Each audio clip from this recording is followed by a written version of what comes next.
Bonjour à tous, alors j'espère que vous allez tous très bien. Alors me revoilà en compagnie de Koudeji Mageraga, alors la fondatrice de Okandi. Alors, Okandi, c'est des infusions de plantes naturelles qui viennent plus précisément de l'Afrique de l'Ouest. Bonjour. Bonjour. Ça va? Ça va et toi? Oui, ça va, merci. Alors du coup, on va commencer par les présentations. Alors donc rapidement, donc, je m'appelle Koudeji Mageraga. Je suis mariée, maman, je suis d'origine malienne et je suis la fondatrice d'Okandi, comme tu l'as dit, et également de la marque Afroca.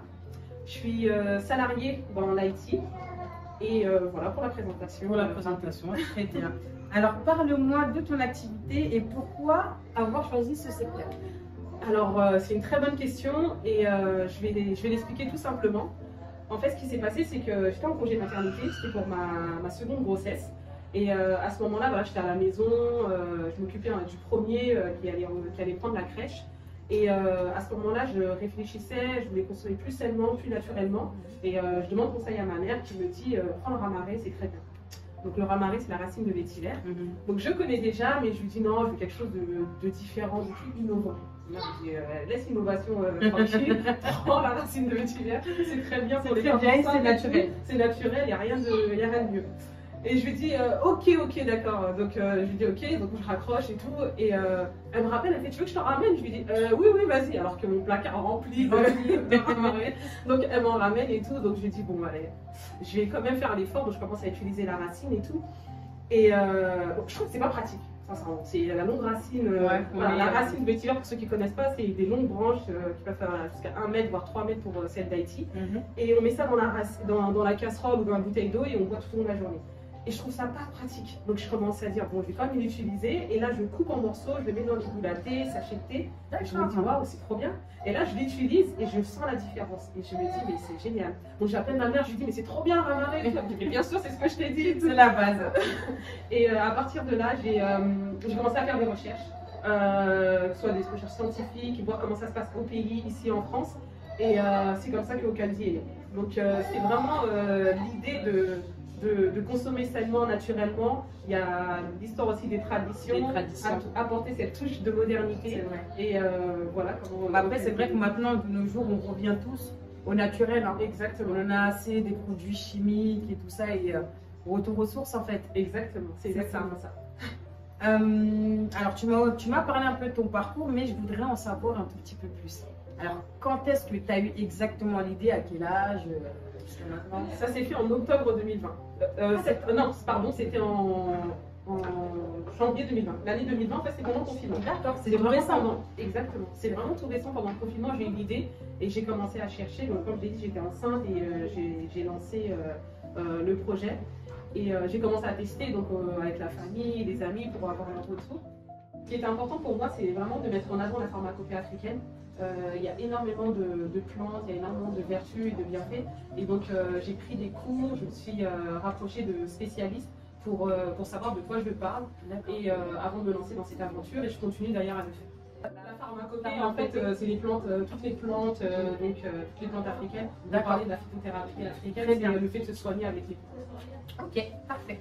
Alors du coup, durant ton parcours, tu as sûrement dû rencontrer des obstacles et aussi des points forts, des points plus. Alors en fait, les obstacles, je dirais, souvent quand on se lance dans l'entrepreneuriat, on entend ces fameuses phrases je suis mon propre patron, c'est bien, c'est top, j'ai pas d'horaire. On fait surtout, quand on devient entrepreneur, on est surtout multitâche. On doit tout faire. Donc on doit aller au four, au moulin. Et on va dire que ces obstacles, c'est vraiment de pouvoir gérer, que ce soit la communication, que ce soit la prospection client, que ce soit la comptabilité. Voilà, on est vraiment on doit être partout. Et il y a aussi le rôle, comme j'expliquais, je suis salariée, je suis maman, épouse. Donc en fait, c'est toutes ces casquettes qu'on a. Et quand on est à la maison avec le confinement, le télétravail, souvent voilà, quand on a les enfants à la maison, ils ne savent pas c'est quelle casquette qu'on porte. Et donc voilà, on se retrouve un peu dans cette situation-là. Donc c'est des obstacles auxquels on fait face, mais on apprend, c'est vraiment formateur et voilà, je suis contente. Et les points forts? Alors les points forts, c'est ça, on va dire c'est la suite, un peu la suite logique de tous ces obstacles, le fait d'être multitâche, c'est de devoir sortir de sa zone de confort. Donc on va faire des choses avec lesquelles on n'a pas l'habitude de faire. que ce soit des interviews, passer sur scène, conseiller des personnes. Et aujourd'hui, c'est ça en fait. Il y a des choses que, on va pas dire que je n'aimais pas, mais il y a des choses sur lesquelles je ne faisais pas vraiment avant. Et là, aujourd'hui, j'aime bien le faire. Et là, je commence d'ailleurs à accompagner les gens qui souhaitent se lancer dans l'agro-business pour les aider, les accompagner.